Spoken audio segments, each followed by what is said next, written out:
Hello everyone, welcome back my YouTube channel. आप सब कैसे हो? और आज यहाँ पे हम लोग बात करने वाले हैं जो प्रैक्टिकल नंबर 5 है साइंस जर्नल का। और ये बेसिकली क्या बोलते हैं, बायोलॉजी पार्ट है। ठीक है, यानी बायो का जो पार्ट होता है 10th के अंदर, उसका प्रैक्टिकल है। तो इसके अंदर हमें देखना है कि comparative study of ecosystem in the surrounding. ठीक है, तो हम लोग क्या करते हैं, इसको थोड़े ग्राउंड लेवल पे समझते हैं कि इकोसिस्टम होता क्या है। ठीक है, तो इकोसिस्टम यानी अगर हमारे आसपास जितने भी उसके अंदर पेड़ पौधे होते हैं, प्राणी होते हैं, मनुष्य होते हैं, जो भी चीज़ आती है हमारे सराउंडिंग के अंदर, उसको हम लोग क्या बोलते हैं, इकोसिस्टम बोलते हैं। ठीक है, तो इसके लिए हम लोग क्या कर सकते हैं, स्टडी कर सकते हैं कि इकोसिस्टम में कौन सी चीज़ें हैं, क्या क्या चीज़ें हैं और कितनी चीज़ें हैं। ठीक है, तो हम क्या कर सकते हैं, जो हमारा एक सराउंडिंग एरिया होता है उसको हम पूरा सराउंडिंग एरिया तो नहीं ले सकते। ठीक है, तो हम क्या करें, पर्टिकुलर एरिया लेंगे। ठीक है, तो ये पर्टिकुलर एरिया हो गया हमारा। ठीक है, ये पर्टिकुलर एरिया आपका कुछ भी हो सकता है। समझ लीजिए ये आपका 10 मीटर हो गया, ये आपका 5 मीटर हो गया। तो आप 10 बाय 5 के एरिया में आप देखोगे कि उसके अंदर आपका जो इकोसिस्टम है उसके अंदर कौन कौन सी चीज़ें प्रेजेंट है। ठीक है, उसके लिए आपको नोटबुक लेना है, पेन लेना है, पेंसिल लेना है, न्यूज़पेपर लेना है ओल्ड, ताकि आपको अगर कोई जानकारी चाहिए तो आप वहाँ से निकाल सकें। साथ में यहाँ पे आपको पूरा प्रोसीजर दिया है, तो आपको कोई भी प्रैक्टिकल बिना प्रोसीजर के तो करना ही नहीं है, बिल्कुल नहीं करना है। साथ में अपनी जो सेफ्टी है उसको भी ध्यान रखना है। आप जब भी एंटर करते हो बायो लैब में, ठीक है, या फिर साइंस के लैब में, तो आपको लैब कोट अच्छे से पहनना है और साथ में अपने जो बाल है उनको अच्छे से रखना है। ठीक है, तो ये सब चीज़ें आपको प्रिकॉशन लेनी है। और यहाँ पे आपको पूरा प्रोसीजर दिया है, तो आपको इस प्रोसीजर के अकॉर्डिंग ही अपना जो प्रैक्टिकल है उसको परफॉर्म करना है। उसके अकॉर्डिंग यहाँ पे हमने ऑब्जर्वेशन निकाला है। तो ऑब्जर्वेशन में हमने यहाँ पे पॉन्ड इकोसिस्टम और पॉडी इकोसिस्टम, दो इकोसिस्टम के बारे में पढ़ा है। ठीक है, तो पॉन्ड यानी अगर आपके आसपास कोई तालाब होगा तो उसके अंदर क्या क्या चीज़ें प्रेजेंट रहती है, जैसे बायोटिक और अबायोटिक। ठीक है, तो बायोटिक का मतलब है जो लिविंग थिंग्स होते हैं और अबायोटिक का मतलब जो लिविंग थिंग्स नहीं होते हैं। साथ में हमने पैडी इकोसिस्टम, तो यहाँ पे ग्रास ओपर, फ्रॉग, सैंड, एयर, लाइट, तो ये सब चीज़ें बायोटिक में आती है, ग्रास ओपर, फ्रॉग, और अबायोटिक में आती है सैंड, एयर और लाइट। तो ये पैडी यानी जो ज़मीन होता है, समतल ज़मीन, उसके बारे में यहाँ पे आपको किया गया है। तो जिस तरह से हमने यहाँ पे बताया कि आपको एक पर्टिकुलर एरिया ही चूज़ करना है, ठीक है, तो उसका आप ध्यान रखेंगे। यहाँ पे आपको एक इंपॉर्टेंट नोट्स दिया है, तो उसका आंसर है there are the many biotic factor who affect the ecosystem. ठीक है, तो इकोसिस्टम नथिंग बट जितना भी बायोटिक और अबायोटिक कंपोनेंट रहते हैं सराउंडिंग के अंदर, उन्हीं को मिला के हमारा क्या है, इकोसिस्टम बनता है। और ये सब चीज़ें क्या होती है, एक दूसरे पे डिपेंडेंट होती है।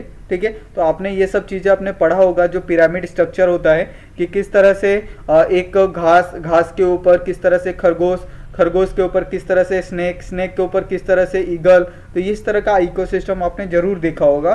ठीक है, ट्रायंगल वाला। तो उसी तरह से जो सब जगह क्या होता है, इसी फॉर्मूले को यूज़ किया जाता है। और यहाँ पे अबायोटिक जो फैक्टर होता है वो भी बहुत इंपॉर्टेंट होता है। ठीक है, तो ये सब चीज़ें आपको यहाँ पे लिखनी है। साथ में यहाँ पे कंक्लूजन दिया है कि ecosystem is basic function unit use to study the ecology, the interaction of the abiotic and the biotic factor are necessary for the ecosystem. ठीक है, तो यहाँ पे आपको क्या, दोनों अबायोटिक और बायोटिक दोनों सिस्टम के बारे में आपको पढ़ना है, फैक्टर के बारे में। ठीक है, और हम लोग जो बेसिकली इकोसिस्टम में हम लोग क्या पढ़ते हैं, इकोलॉजी के बारे में हम लोग पढ़ते हैं। ठीक है, तो ये हो गया। यहाँ पे हमें मल्टीपल चॉइस क्वेश्चन दिए हैं, टोटल है 1 2 3 4 5। ठीक है, तो यहाँ पे आपको पहले का आंसर दिख रहा है, पहले का आंसर है प्राइमरी। ठीक है, और सेकंड का है ओमनीवरस। ओमनीवरस का मतलब होता है कि जो क्या होता है, दोनों जगह रह सकते हैं। ठीक है, तो ओमनीवरस क्या है, यहाँ पे आपको ढूंढ के लिखना है। उसके बाद यहाँ पे food web contain only food chain. ठीक है, ये आंसर है। उसके बाद फोर्थ का है सी और फिफ्थ का है डी। ठीक है, तो इस तरह से ये आंसर हो गया। उसके बाद यहाँ पे हमें एक्सरसाइज में कुछ क्वेश्चन पूछे हैं, तो देखते हैं। पहला question, find out in the past if there were the some biotic and abiotic factor in the ecosystem you have selected but now they are not found, if this is the situation find out the reason for their diminution। तो अगर आप अपने surrounding में रहते हो, अगर आपने 1 साल पहले उस प्लांट को वहाँ पे ग्रो होते देखा है, लेकिन अभी वो प्लांट वहाँ पे ग्रो नहीं हो रहा है, तो उसके पीछे बहुत सारे जो फैक्टर होते हैं वो हो सकते हैं। ठीक है, तो सबसे मेन फैक्टर क्या होता है, नेचुरल डिजास्टिंग होता है। ठीक है, जानवरों द्वारा उस जगह को खराब कर देना, उस घास को खा जाना। ठीक है, या फिर बहुत सारे रीज़न हो सकते हैं, क्लाइमेट चेंज हो सकता है, और उसको अच्छे से पानी नहीं मिल रहा। तो ऐसे बहुत सारे जो चीज़ें होती है सिस्टम के अंदर वो कुछ भी हो सकती है, ठीक है। तो इस तरह से, या फिर वहाँ की जो ज़मीन है वो पॉपुलेटेड हो गई है। तो बहुत सारे ऐसे फैक्टर हैं। सेकंड क्वेश्चन है, did you find any example of human interference in this ecosystem.